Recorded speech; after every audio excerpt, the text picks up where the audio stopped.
गुरुर्ब्रह्मा गुरुर्विष्णु गुरुदेवा महेश्वर गुरु साक्षात परब्रह्म तस्मै श्री गुरुवे नमः। देखो ऐसा है कि अंश और अंशी दो होते हैं। जैसे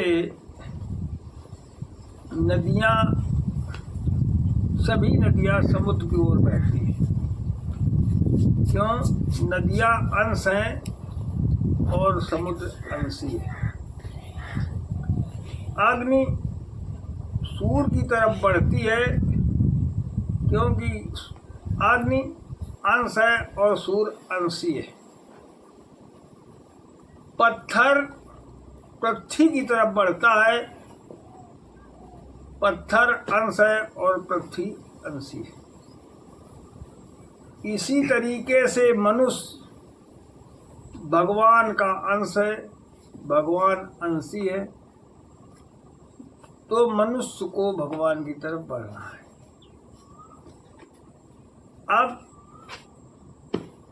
भगवान की तरफ बढ़ने से जब नदियाँ, पत्थर, अग्नि ये अपने अपने अंशी की तरफ बढ़ती है तो मनुष्य को भी अपने अंशी की तरफ बढ़ना चाहिए, क्योंकि मनुष्य अंश है और भगवान अंशी है। जब अंशी मिल जाता है तो शांति और आनंद का अनुभव होता है। मान लीजिए किसी के घर में सफाई है, कूड़ा नहीं फैला जाता है, तब भी ऑटोमेटिक कूड़ा घर में आ जाता है। उसकी सफाई करना पड़ता है। इसी तरीके से ये हृदय है, इसकी भी सफाई जरूरी है, सफाई करना चाहिए। जैसे एक कोयला अग्नि से काला होता है, अग्नि से काला होने पर अग्नि को अगर वो छोड़े नहीं तो उसका कालापन खत्म हो जाएगा, उसका कालापन नहीं होगा। तो ऐसे ही मनुष्य अगर अंशी को ना छोड़े तो वो निर्मल हो जाएगा। निर्मल स्वभाव चाहिए भगवान को, निर्मल चाहिए। तो जैसे ऑटोमेटिक कूड़ा घर में आ जाता है, कोई कूड़ा फैलाता रहे, ऐसे ही हृदय में कूड़ा आ जाता है। तो उस कूड़े को साफ करने के लिए भगवान का भजन, भगवान का कीर्तन ये करना चाहिए, जिससे ये कूड़ा आता है वो खत्म हो जाए। नास्तिक लोग ग्रंथों की आलोचना, संतों की आलोचना ये तमाम करते हैं।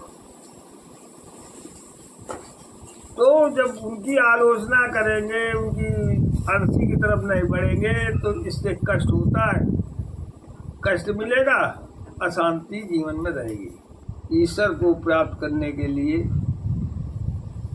कीर्तन, भजन आदि करना है।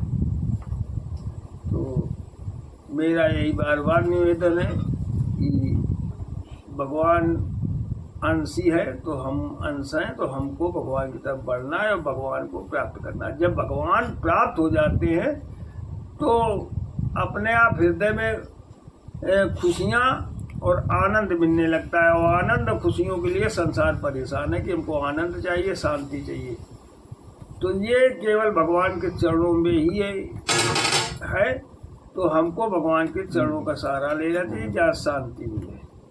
भाई यही मेरा अनुरोध है कि आप लोग घर में रह करके, गृहस्थ में रह करके भी भगवान का भजन करें, भगवान का कीर्तन करें, भगवान का चिंतन करें। चिंतन बहुत जरूरी है, सबसे ज़्यादा चिंतन। जैसे एक है प्रेमी,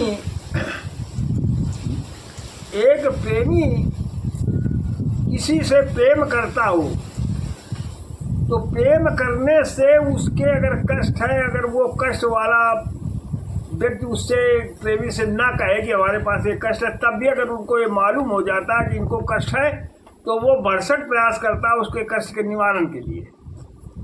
ठीक इसी तरीके से भगवान है, जब भगवान से प्रेम कर लोगे तो भगवान बिना कहे आपके कष्ट का निवारण करेंगे वो मान ही नहीं सकते, क्योंकि जैसे भगवान का प्रेम ही ऐसा है। जैसे मनुष्य का प्रेम बिना कहे जो है कष्ट निवारण करने की कोशिश करता है, इसी तरह भगवान बिना कहे सारे कष्टों को दूर करते हैं, सारी बीमारियों को दूर करते हैं। भगवान का नियम है। परंतु भगवान को प्रेम चाहिए, प्रेम करना अनिवार्य है। प्रेम ही दुनिया का सार है, प्रेम से ही भगवान मिलते हैं, प्रेम से सारा संसार लचता है। तो हमें प्रेम करना है और दूसरे के कष्टों को देख करके हंसना नहीं, कष्ट निवारण का उपाय करना चाहिए कि जहाँ तक हो सके तो हम इसका कष्ट निवारण करें। यही मानव जाति परंपरा है। तो मेरा बार बार यही अनुरोध है कि आप लोग भगवान का भजन कीर्तन ये सब करते रहें, यही मेरा अनुरोध।